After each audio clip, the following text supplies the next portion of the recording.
De estas calles que ahondan el poniente, una habrá, no sé cuál, que he recorrido ya por última vez, indiferente y sin adivinarlo, sometido a quien prefija omnipotentes normas y una secreta y rígida medida, a las sombras, los sueños y las formas que destejen y tejen esta vida. Si para todo hay término y hay tasa, y última vez y nunca más y olvido, ¿quién nos dirá de quién en esta casa, sin saberlo, nos hemos despedido? Tras el cristal ya gris la noche cesa, y del alto de libros que una trunca sombra dilata por la vaga mesa, alguno habrá que no leeremos nunca. Hay en el sur más de un portón gastado, con sus jarrones de mampostería y tunas, que a mi paso está vedado, como si fuera una litografía. Para siempre cerraste alguna puerta, y hay un espejo que te aguarda en vano. La encrucijada te parece abierta, y la vigila cuadrifronte, Jano. Hay entre todas tus memorias una que se ha perdido irreparablemente. No te verán bajar aquella fuente, ni el blanco sol, ni la amarilla luna. No volverá tu voz a lo que el persa dijo en su lengua de aves y de rosas, cuando al ocaso, ante la luz dispersa, quieras decir inolvidables cosas. Y el incesante ródano y el lago, todo ese ayer sobre el cual hoy me inclino, tan perdido estará como Cartago, que con fuego y con sal borró el latino.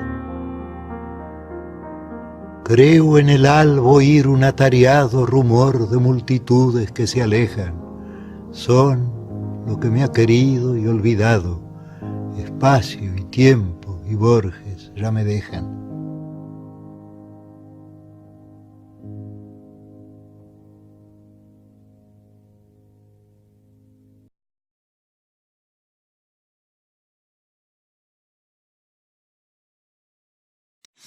Hola, buenas, querido público. Hoy venimos a hablar acerca de la muerte. Por eso usamos ese poema de Borges llamado Límites, que habla justo de la muerte. Y para comenzar hoy y dar nuestro punto de vista, queremos compartir con ustedes lo que nosotros consideramos como la muerte, o si tenemos miedo a ella, o la vemos como una forma de liberarnos. Exacto, como el budismo. Como el budismo. Eduardo, ¿qué? ¿Le temes a la muerte? Sinceramente, no le temo a la muerte, pero le temo a mi curiosidad acerca de la muerte, porque no me quiero apresurar, porque me da mucha curiosidad. De verdad, me parece muy interesante y sí quisiera saber qué hay después de la muerte, sí. Claro, y tantos puntos de vista que hay para abordar la muerte y de todo tipo. Es más, el día de hoy creo que nos vamos a tener que meter en pensamientos religiosos. Sí. Si queremos abordarlo, la mayoría, por ejemplo, el hecho de creer que hay vida. Un paraíso, por paraíso, o te unes al todo, así como en el budismo. Vamos a tratar de tocar puntos de vista, diferentes puntos de vista. Y, bueno, yo creo que es un 50-50. Hubo un tiempo que... ¿Le tenés miedo? Y no le tenés miedo. Nada. Hubo un tiempo en el cual no podía dormir a veces por miedo a ya no despertar. Sí. Me daban crisis de no querer dormir por eso. Pero a la vez me gusta investigar bastante acerca de pensamientos que hay acerca después de esto que llamamos vida. De la vida. Y claro, algo que debemos dejar en claro en esto es que si vamos a hablar de la muerte, obviamente va implícita la vida, porque... Por supuesto. Sin vida no hay muerte. Sin el ser no puede existir el no ser también. Exacto, entonces, y viceversa. Entonces vamos a hablar un poco de la vida también. Sí. Y quiero retomar lo que vimos en mi gala. a qué edad o cuándo fue que te diste cuenta o fuiste consciente de que ibas a morir? O de que es algo que inminentemente va a pasar. Sí, bueno, creo que esa línea se difumina bastante. No creo que haya un punto en el que haya dicho directamente me voy a morir, estoy consciente de que me voy a morir.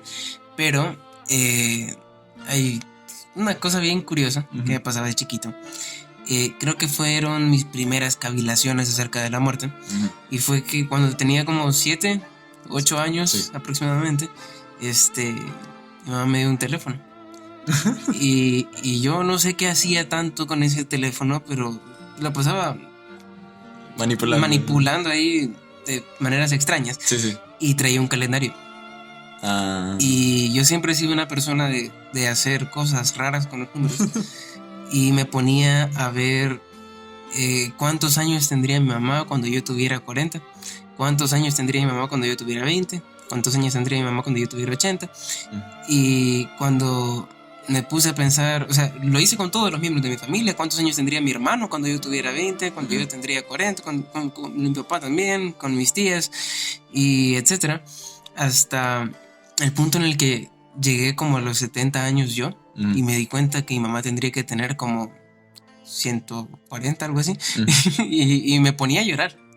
Todos los días me ponía a llorar porque decía, obviamente no va a estar viva. Exacto. Y entonces me ponía a llorar bastante porque me daba cuenta del paso del tiempo. Y es como que da un poquito de nostalgia. Sí. Y te sientes, no sé, abrumado por el pensamiento de la muerte en sí, porque imagínate, o sea, nosotros creo que, no sé si tú también has crecido bajo, no sé, creencias católicas, cristianas católicas. Entonces, se nos ha dicho, cuando somos niños, lo de la creencia acerca de un paraíso. Si es que nos portamos bien y cumplimos con ciertos requisitos, o si no cumplimos con ellos, el castigo de un infierno. Un infierno eterno. Ok. Pero en cierta parte sigues estando un tanto vivo en esa parte de... Sí, porque sos consciente de que estás en el infierno o en el cielo. En el paraíso. Ajá, entonces no es completamente una muerte.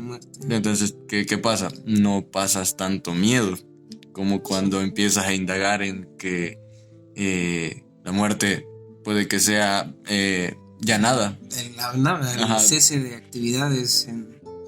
O sea, todo. Imagínate qué abrumador es pensar en la existencia eterna. Sí. O la eternidad. O sea, es algo que nunca va a acabar por más tiempo que pase. Ahora imagínate no existir durante toda esa larga travesía de tiempo. Porque hasta cierto punto no podemos estar completamente seguros de que antes de nosotros el universo no existía. Entonces, podemos tener cierto registro de, existen cosas que existen desde antes que yo existiera, pero aquí entramos en pensamientos solipsistas, ahí entrando un poquito con Descartes. ¿Qué tal si el mundo es una imaginación nuestra? ¿Qué tal si nada existe? El subjetivismo radical. Si yo creo que existe, y si no, no.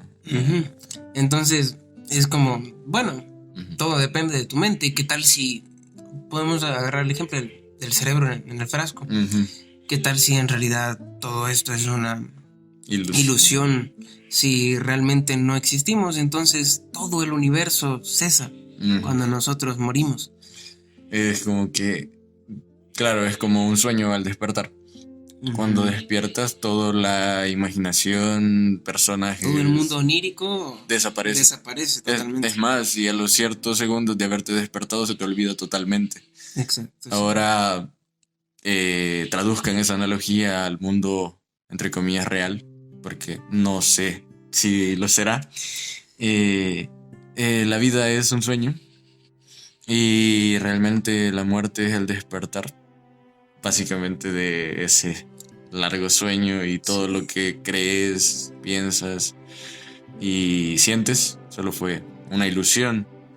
Claro, eso solo es una concepción de la muerte. y de la vida en sí también, que es un sueño. Un sueño. Y bueno, hay infinidad de teorías acerca de qué puede haber después de esto. Más, ahorita tenemos un post de cultura colectiva abierto. Sí. Que dice, nos vamos a informar también, que dice que la muerte según la filosofía de ocho pensadores. Y bueno, creemos que aquí están bueno, por lo menos para los de cultura colectiva, los más importantes. Y bueno, empieza con una introducción que se las quiero leer. Dice que si hay algo que inquieta a todo ser humano, aunque éste se niegue a aceptarlo, es lo que sucede cuando dejamos de respirar, pensar, sentir. Cuando nuestros órganos vitales dejan de funcionar y ya no hay actividad cerebral. La muerte es lo único certero que tenemos. Por ello es que la idea de la filosofía ante la muerte tiene múltiples concepciones. Y es cierto, lo único seguro en esta vida es que en algún momento, no sabemos cuándo, no sabemos dónde, ni cómo, pero moriremos. Sí, de hecho ahorita que mencionas, dijiste, cuando nuestros órganos vitales dejan de funcionar y ya no hay actividad cerebral. Uh-huh. Aquí quiero mencionar los diferentes tipos de muerte que hay, porque para entender la muerte hay que concebirla de ciertas formas. Sí. Hay que comprender la muerte del ser humano, diferente a la muerte de los animales, a la muerte de organismos, a la muerte de plantas, etc. Porque ¿cómo va a tener cese de actividad cerebral una planta que no tiene cerebro? ¿Cómo va a tener cese de actividad cerebral una langosta que solo tiene el sistema nervioso y no tiene cerebro? En el caso de este tipo de animales es simple y sencillamente la desintegración de todo lo orgánico que tenga. Volver al carbono. Simplemente se convierten en otra cosa.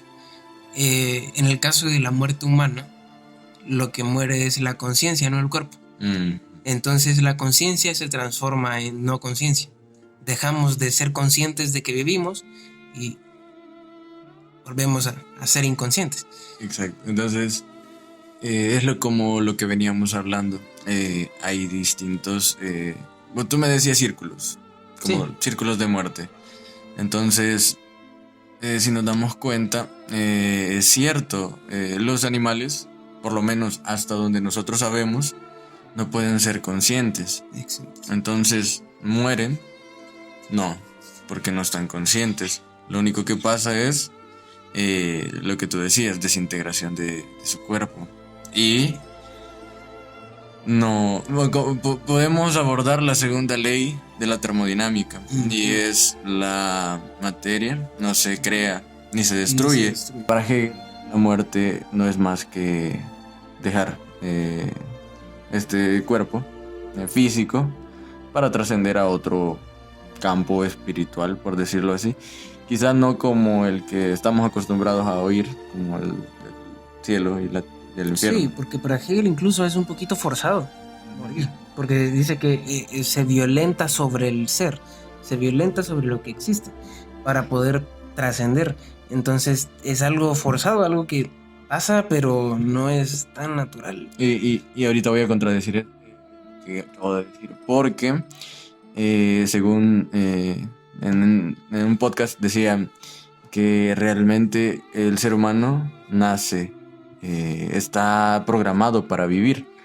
Y ponían el ejemplo de un tipo que se suicida, se lanza de un 6º piso, pero realmente cuando se lanza y decidido a suicidarse, su corazón late todavía más fuerte, los órganos no dejan de funcionar, tus pies, tus piernas, tus brazos se mueven todavía mucho más rápido, tratando de agarrarse de algo en el último instante. Entonces tu cuerpo está programado para vivir. Entonces sí, es cierto de que es como la violencia en contra de lo que ya es y por defecto es así, para llegar a trascender. Entonces la muerte, por más difícil que sea asimilarla, es necesario. Algo así. Sí, algo así sería lo que representa Hegel como la muerte. También existen las opiniones de muchos otros filósofos. De hecho, Platón decía que la filosofía se puede concebir como un montón de cavilaciones o pensamientos alrededor de la muerte. Toda filosofía que se desarrolla alrededor de la muerte.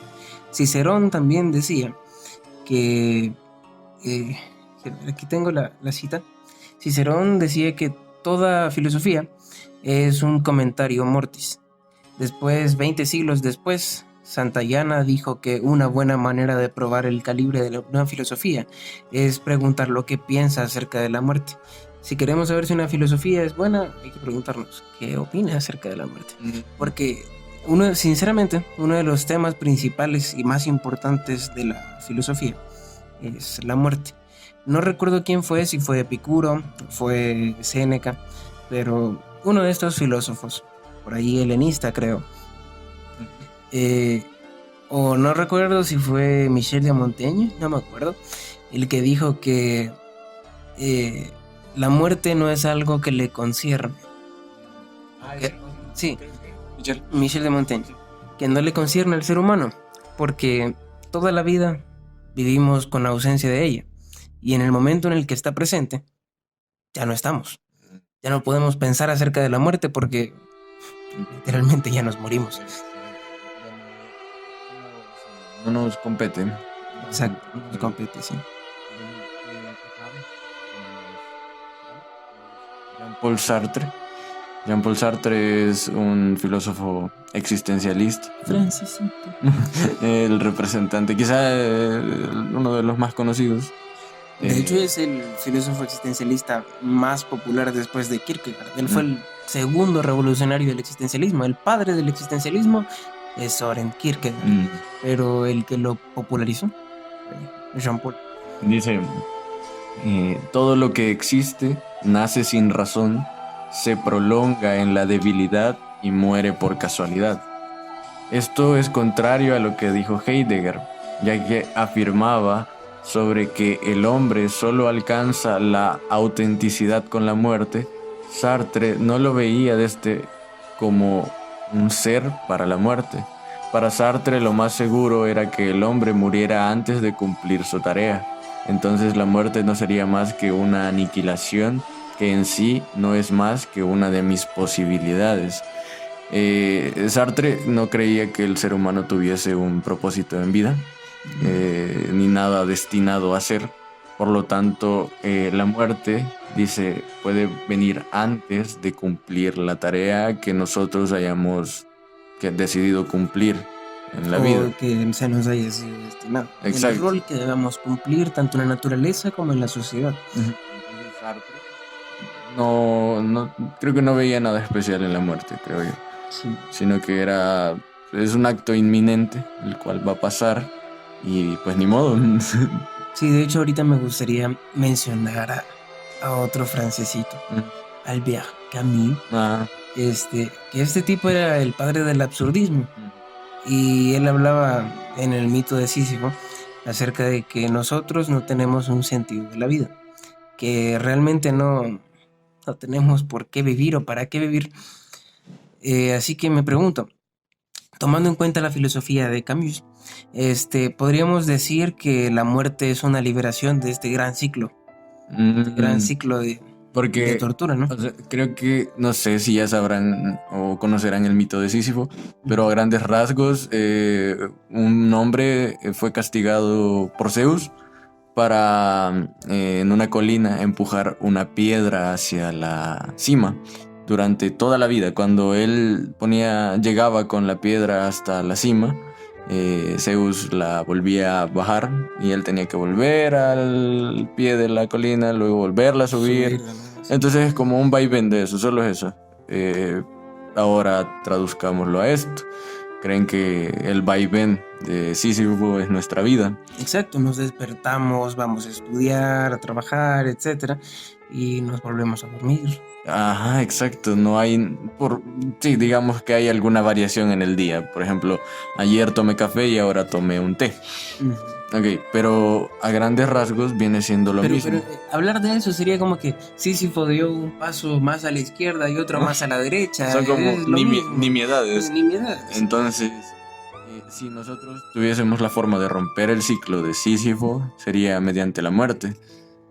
¿Y qué tal si mediante la muerte podemos romper el ciclo que nosotros tenemos en vida en este momento?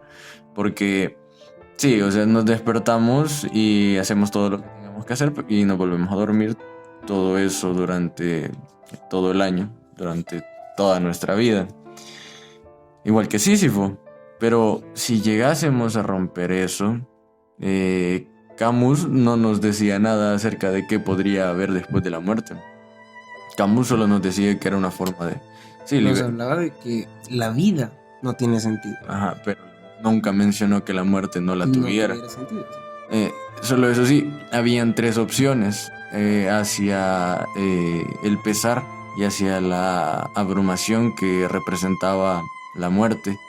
Y aceptar que la vida no tiene sentido. Aceptar que la vida no tiene sentido. La otra era el suicidio. Filosófico. Y la otra, ¿cuál era? La verdad, ahorita en este momento no recuerdo. Pero la cosa es que Camus te daba 3 opciones de cómo enfrentar el absurdo diario. Mediante... O te matas. Exacto. Y rompes el ciclo del absurdo. O aceptas que el ciclo es absurdo. O te acostumbras al absurdo mediante... no sé... terapia. Mediante colorear mandalas. Entonces son como trucos que te hacen llevar a sobrellevar la vida que tenés de absurdez. Pero en sí hay ciertos momentos en la vida en la cual el absurdo es tan inminente que ya ni siquiera lo sentís. Exacto. Por ejemplo, en muchas ocasiones de mi vida me he sentido bastante bien, tanto que se me ha olvidado de todas las posiciones filosóficas en las cuales he leído y han influenciado.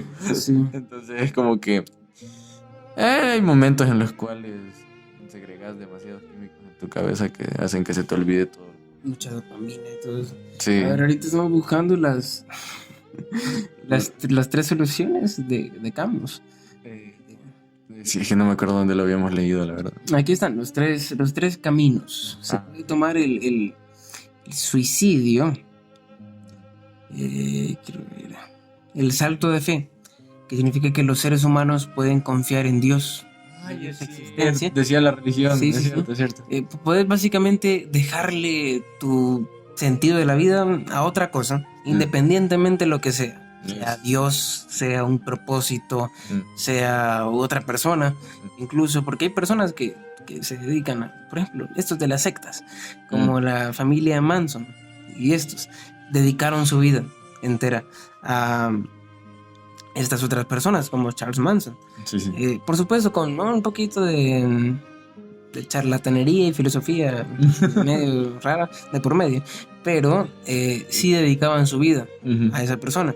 Y por tanto simplemente cesaron de pensar en la filosofía y en su existencia y dijeron, ok, ya yo no vuelvo a pensar, que me digan qué pensar, por favor. Y así hacen muchas personas. De hecho no se preocupan por absolutamente nada. Esta excusa me parece bastante burda y a mí me parece un poquito idiota. Cuando dicen todo pasa por algo, así tenía que ser. No sé, ese tipo de cosas me parece que representan el salto de fe que mencionaba Camus. Es dejarle o darle la responsabilidad de lo que pase hacia en lo que tú más creas. Exacto. Y ok, tenemos la primera. ¿La segunda cuál es? El suicidio. Simple y sencillamente dejar de existir. Acá te lo pone bien. No, te lo pone bonito, no pone suicidio, pone termine con todo. Dice, algunos pueden decidir no molestarse con los movimientos sin propósito de la existencia y en su lugar suicidarse. Hacer la automorición. hacer? Aceptar lo absurdo. Unos pueden elegir vivir con una aceptación contenta de la total falta de sentido de la vida. Suena tan vacía esa opción. O sea, te acostumbras a vivir en el vacío existencial de tu pensamiento, de tus acciones, de tu vida, básicamente. De tu vida, sí. Pero si te detenes a pensarlo por un momento es abrumador. Sí. Estoy tan vacío que acepté vivir así. Que acepté que estoy vacío. Es abrumador. Pero creo que yo no tendría, no sé, la capacidad de aceptar el absurdismo. No sé, ahorita, entre los tres, ¿entre cuál crees que te identificas más? Yo creo que me identifico... Muerto no estoy. No me he suicidado. Así que no siento que me podría identificar. Ajá. No, pero digamos, ¿en cuál de las tres, si tuvieras en una crisis en este momento de existencialismo? Creo que terminar con todo. Terminar con todo. Sí, sinceramente. No, la verdad, yo no sé. No creo que terminaría con todo, pero quizá un salto de fe, tal vez. Es que lo que te mencionaba al principio. Uh-huh. Me da mucha curiosidad saber qué hay después de la muerte. Entonces... bueno, en cierta parte sí, porque bueno, había hace poco vi en Instagram un post que decía acerca de un médico que proporcionó ideas y pensamientos y notas científicas acerca de una enfermedad que causaban en el estómago. La comunidad científica no lo creyó, luego él, para poder comprobarlo, él mismo se infectó de esa bacteria y la curó. Entonces solo mediante el valor que vos tenés para cumplir eso y para saber si es cierto o no, es como vas a poder entenderlo. Entonces, comprobarlo. Entonces quizás sí, mediante solo el suicidio. Sí, porque a mí, si alguien resurge de la muerte, ¿cómo lo voy a creer? Nunca estuvo muerto. Ajá. Si la muerte es cuando de verdad tu cerebro ya deja de funcionar. Ajá, y dudo que alguien pueda regresar de eso, de la muerte cerebral. Quizá nos lo hemos tomado muy literal, quizá eso de las resurrecciones. Sí. Quizá puede ser, no sé, algo más espiritual que físico. Alcanzar el nirvana. Alcanzar el nirvana. Bueno, se supone que el nirvana, que es unirse a la gran llama, según la filosofía oriental. La gran llama es el todo. Nosotros somos como llamas pequeñas, chiquititas, que al morir regresamos o a reencarnarnos en otra persona, o nos unimos ya al ciclo de vida y muerte de todo. Entonces, creo que sí, no sé, la verdad tendría que estar en esa crisis para poder entender. Sí, sí. Porque claro, ahorita te puedo dar una opción de qué elegiría yo, pero no sé, en el momento de tener que elegir así a fuerza, no sé, tal vez el primero, tal vez. El primero, tal vez. Sí. A mí idealmente me gustaría el tercero, pero pensándolo bien, es como que estoy tan vacío que acepté el absurdo. Sí. Pero eso se parece bastante a lo de Schopenhauer. Sí, se parece bastante. Pero me gusta más Schopenhauer. Sí. Porque te da una forma más bonita. Sí, la verdad. La contemplación del arte. La contemplación del arte, sí. Entonces a partir de la contemplación del arte, quizá tendría una vida mejor. De hecho, ahorita que estábamos hablando del nirvana, se me ocurrió esta pregunta. No tiene nada que ver, o sea, sí tiene que ver, pero no tanto que ver con la muerte. Pero vi este mini documental de YouTube Red de Vsauce que habla acerca de la ayahuasca, de Mindfield. Estuve viendo DMT hace poco también. Ajá. Entonces habla acerca de que la ayahuasca te da una sensación de disolución del ego, de disolución del yo. Entonces puedes unirte un poquito más al mundo, que es el objetivo del nirvana. Sí. Entonces, porque cuando estás en el nirvana, tu ego cesa de existir, simplemente sos el mundo, sos parte del mundo.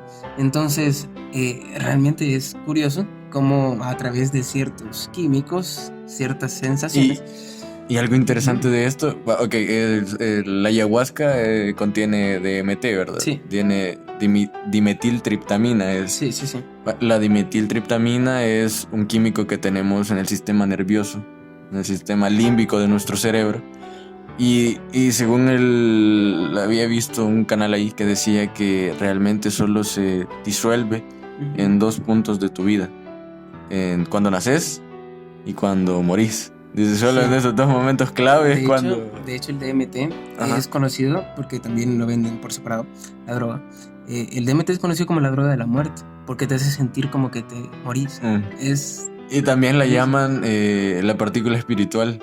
Sí. Entonces, el DMT lo que hace... Espérame, hay una película que se la recomiendo bastante, que es de Gaspar Noé. A vos también te la recomiendo, no sé si la habrás visto, que se llama Enter the Void. Creo que no. Es una película directamente que empieza y es una película que se desarrolla alrededor del DMT, acerca de la experiencia de esta persona con el DMT, y es bien genial. Aparte tiene un estilo de dirección tan pleasant, no sé cómo decirlo, pero es bien satisfactorio. Sí, Ahí está.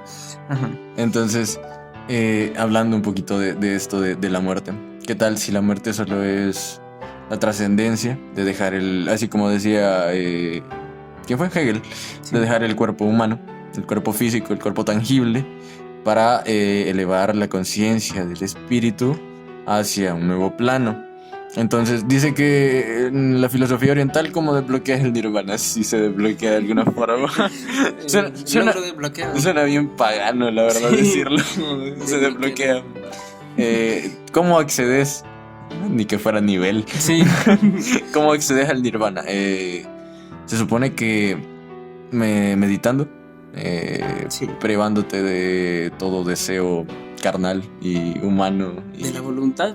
Ahí no podemos notar que Schopenhauer le consumía bastante filosofía oriental, porque la voluntad es de lo que tenés que privarte para poder llegar al nirvana. Entonces, como que, lo voy a decir así, como que desbloqueas la forma de... Yo lo he pensado así, como que el DMT que tenés en tu sistema nervioso está bloqueado, ¿verdad? Y solo se desbloquea en vida cuando naces y cuando te morís.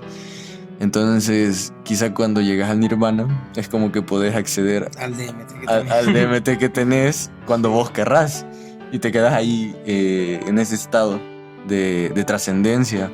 Porque ¿has visto las experiencias que narran las personas que se han metido DMT? Sí, este mini documental de Visas, de Mindfield, es directamente una narración de Visas, de Michael, metiéndose DMT en Perú. Y explica todo, absolutamente todo lo que siente. ¿Has visto Lethal Crisis? No. Lethal Crisis es como Luisito Comunica, pero español. Ok. Y fue creo que a Perú también. Sí, es que en Perú ahí por el Amazonas. Justo en la parte del Amazonas que tiene Perú, sí. Hay un montón de casas que hacen rituales con ayahuasca, pero no son como tipo tiendas donde venden marihuana, sino que son chamanes. Y estos chamanes te dan una dosis chiquita de ayahuasca primero, de ahí te dan una dosis un poquito más grande y otra más grande, y te van haciendo como un ritual. No es como para que generes una adicción y vayas no son dealers. Exacto, no son dealers, son chamanes. Son chamanes, son más espirituales que solo por drogarte, básicamente. En ese de Lethal Crisis lo que pasaba es que tenían un sapo. Y ese sapo le pasaban el sapo por todo el cuerpo. No, ese sapo lo hacían enojar para que para que segregara químicos, y ese químico pasaba por un proceso ahí químico, como de destilación o algo así. Y creaban escamas, y esas escamas traían el DMT y luego se las fumaban, las metían como en bongs, en pipas. Qué curioso. Y se las fumaban las escamas. Me pregunto cómo descubrieron eso. ¿A quién se le ocurrió agarrar líquido de un sapo enojado y fumárselo? Son preguntas que... Son preguntas que no me dejan. Mejor no saber la respuesta. Exactamente. Pero lo interesante de todo esto es quizá experimentar la muerte, Sí. pero la muerte solo física. Sí, sí, por supuesto. Entonces, no tenemos otra forma de experimentar la muerte más que esa, digamos.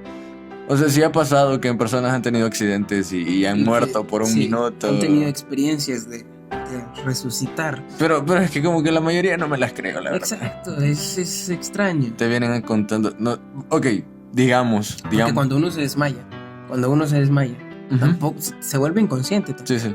También nos morimos un ratito, ¿no? Bueno, Si concebimos la muerte como la noche. falta de conciencia, Ajá.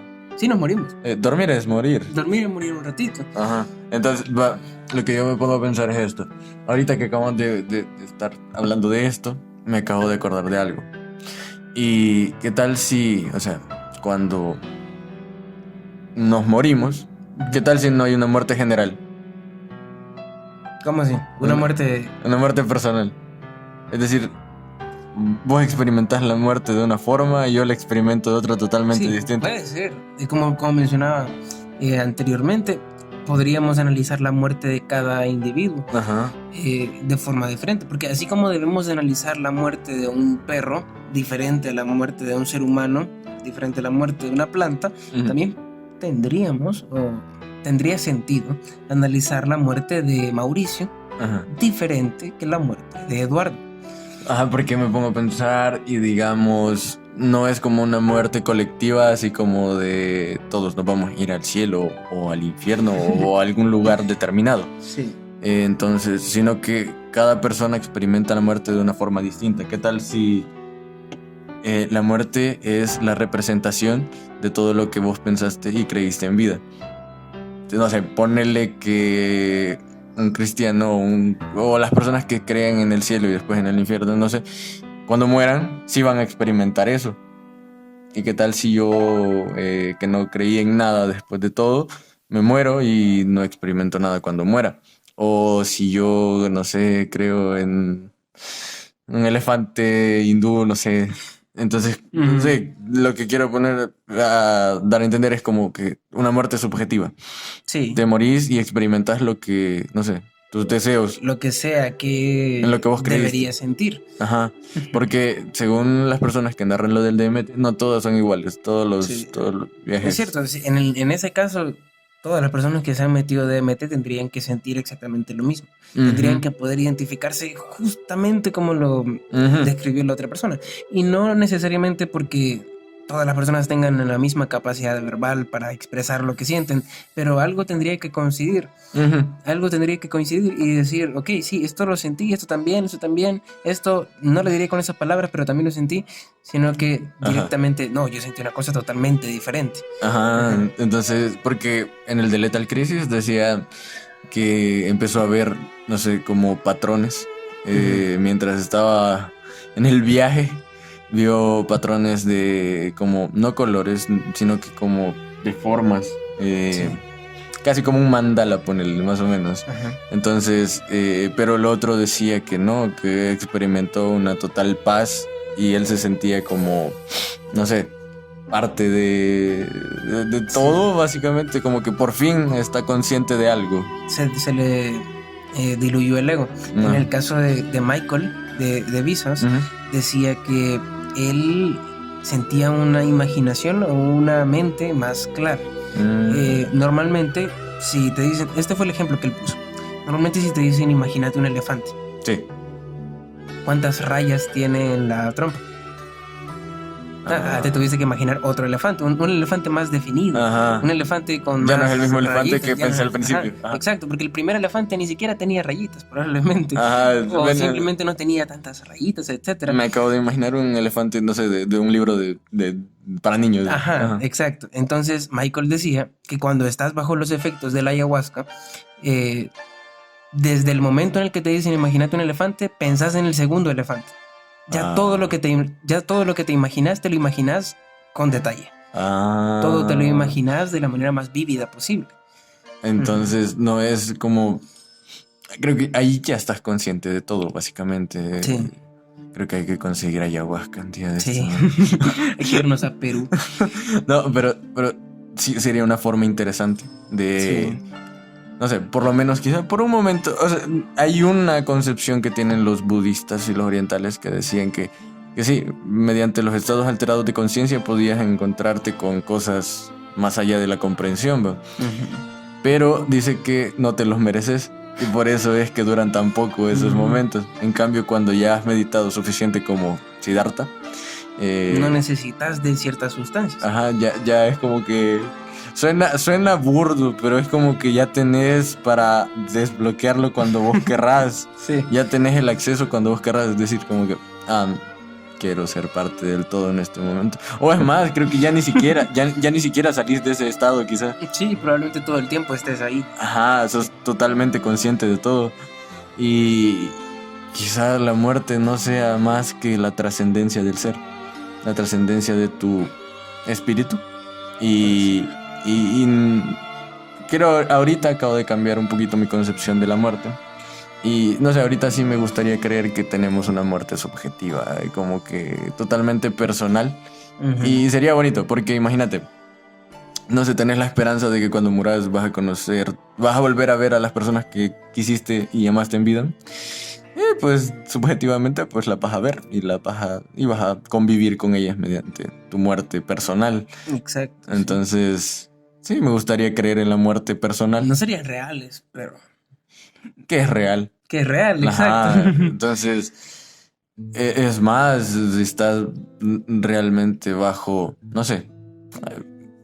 Yo creo que sí, porque si dice que solo en 2 momentos de tu vida se desbloquea el DMT y una es la muerte. O sea, cuando morís estás bajo el DMT.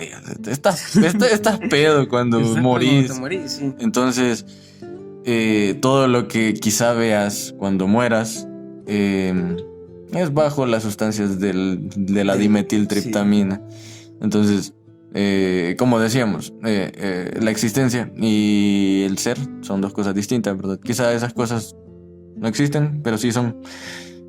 Sí, no existen, pero sí son. Ajá, entonces, son tus propios pensamientos y tus no sé, tus emociones, tus no sé, ¿cómo le decís cuando? No sé, tus deseos más profundos e íntimos. Y claro que sí me gustaría creer en esa muerte, la verdad. Es una muerte más bonita, más...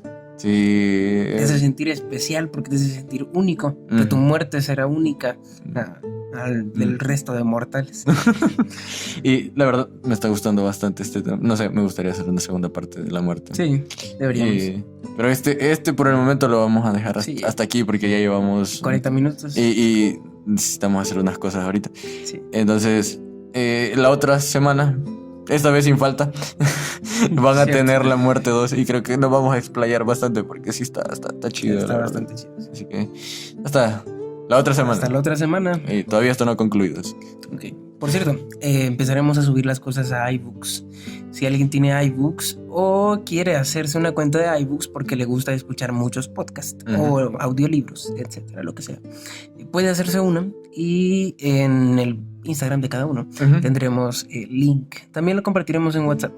También en el link de la descripción de este video va a estar el link de los podcasts de iBooks. Y también va a estar el link a la cuenta de Instagram. Cierto.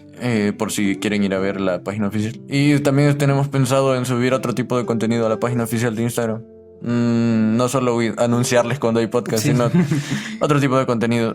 Ojalá les guste. Si no les gusta, pues también díganos. Así que hasta la otra semana. Hasta la otra semana.